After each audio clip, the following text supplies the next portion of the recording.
Hey, what's going on, beautiful people? And listen, there's one thing in life that we just cannot escape, and that's the lovely thing called fear, right? And I get asked often, how do I eliminate fear?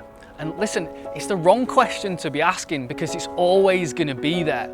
It's how we respond and react to fear that's really going to make the difference. So the funny thing is, fear is one of those things that, it's the same as excitement. In your brain on a neurological level, it's exactly the same. So why do we feel all these negative emotions around fear?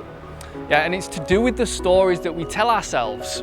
We have some negative stories around the experiences and the things that we've not experienced in relation to our fears.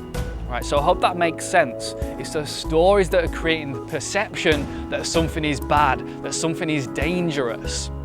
Okay, and perhaps it's not based on a logical assumption, a logical reasoning on the right perspective. Okay, so how do we eliminate that fear, or should I say, how do we transmute that fear and turn it into power?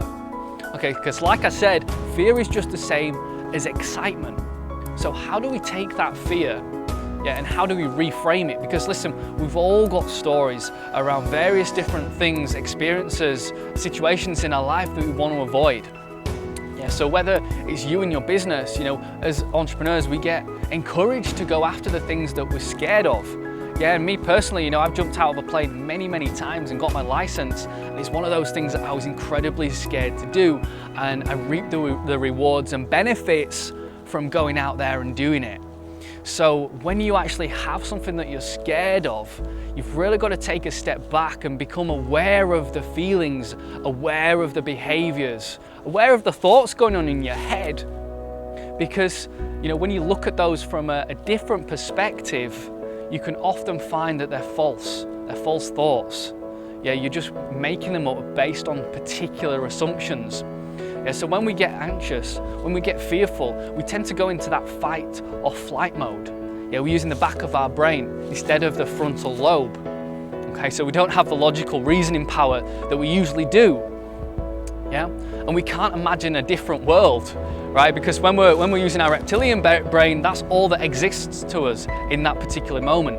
So when we get fearful of something, it's important to take a step back and become aware and actually become that observer and take a look at what's really going on in that head of yours and whether it's actually valid or not.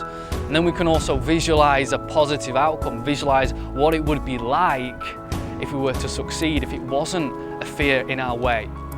So those are just a couple of things for you guys today. I hope that's broken down, what's actually going on in your head and how these stories actually hold you back. Okay, so I'm going to leave that with you guys. Catch you soon. Peace.